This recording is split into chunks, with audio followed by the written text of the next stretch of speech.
Alright, I've seen a lot of questions asked when farming the Mad King slab, but not always the answers given. So I'll go over the most common things you'll want to know about. When you're joining a group through the LFG, you'll notice some will choose to open all of the doors, while others are mainly focusing on green doors and killing the labyrinth in horror, aka Steve. If your group has good boss damage while managing to keep low damage when tagging, then purple or boss doors can be beneficial to you. Bosses will drop around 10 trick or treat bags and will grant you a stacking magic find buff. Magic find directly affects the amount of bags you'll be looting, so the lower your magic find, the more valuable killing bosses will be to you personally. The inverse is true as well. The higher your magic find, the less important their buff becomes. Some groups will choose a best of both worlds approach and kill Steve, the Viscount and the Lich in that order of importance. Steve is killed by all groups, due to the fact that he will stalk you throughout the lab. But he also provides you with the same magic find buff, and the time spent killing allows for mobs to respawn when you're running with a particularly fast group.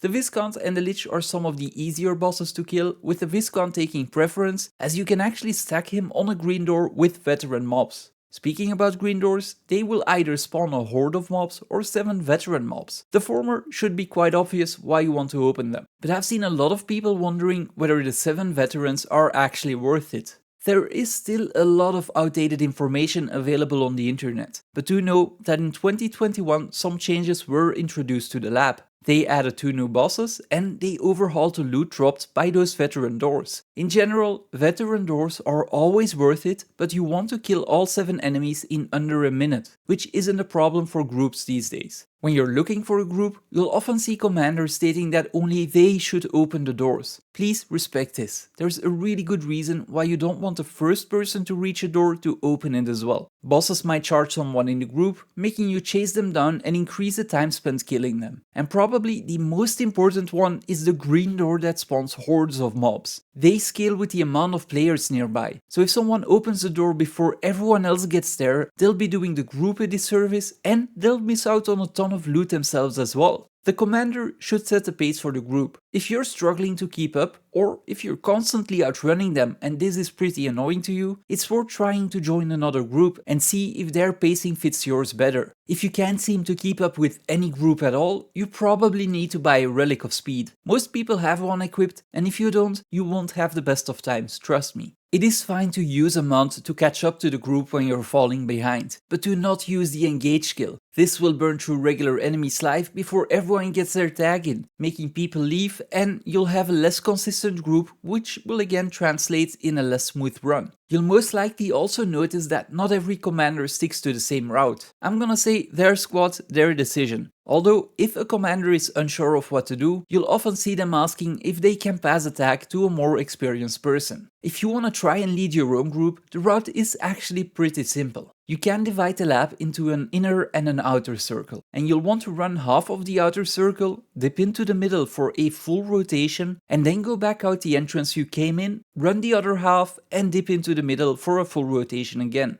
This will ensure the maximum amount of mobs have respawned in the middle. If you choose to go to the middle through every entrance, or not at all, you're gonna miss out on a ton of loot. If you wanna go the extra mile, when the mount race has started, go and talk to the NPC and ask to join the race. Then only run through the first portal and continue on your route. This will reward you with a large bag of loot for no effort at all. As I mentioned at the start, magic finds will be the determining factor into how much gold per hour you can make. You can stack your base magic find to 300% by consuming luck, but you should not stop there. Certain foods and utilities will further increase your magic find, as well as a ton of other consumables. I promised I wouldn't talk about the Halloween Gobbler anymore, so go and watch my video if you want an endless supply of magic find boosters. Often, a gentle soul will provide a group with banners or even a bonfire, so make sure you interact with them while you're passing by. Something that has a big impact on your farming session but is easily overlooked are the game settings. In general settings, make sure you have AoE loot on interact, auto loot auto pickup and auto loot quick interact all checked. You'll need to unlock a specific mastery for the last option, so don't worry too much about it if you're new to the game. When you scroll down to the combat and movement options, you'll want to make sure that stop auto attacking on target change and promote skill target are both unchecked. The first will make it so that you can keep attacking when swapping targets, and the second will make it so that the game will not stick to one single target for all of your spells.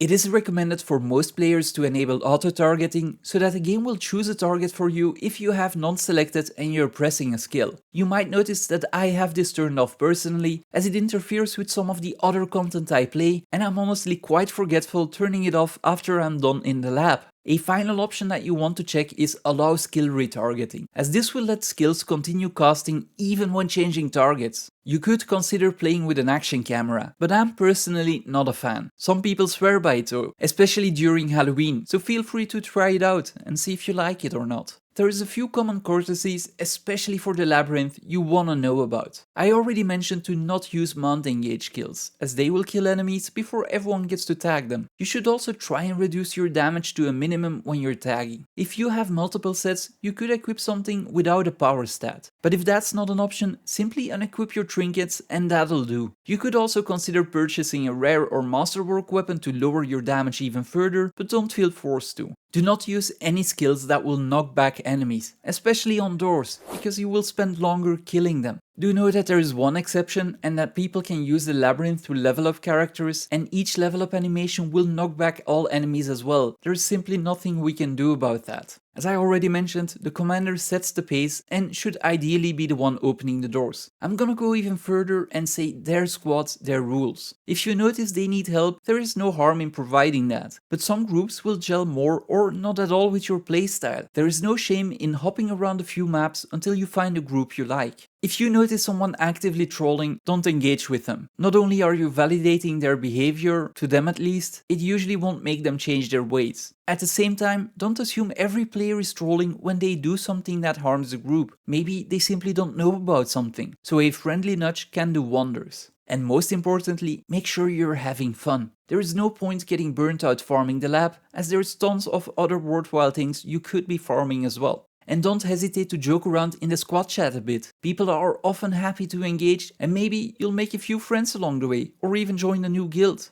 There is probably a ton more things to cover about the lab, but I want to keep this concise, and these are the most important points to me. If you have anything to add, or you want to ask me a question, hit me up in the comments down below, or join my Discord. And as always, like, subscribe, and go watch every single of my other videos.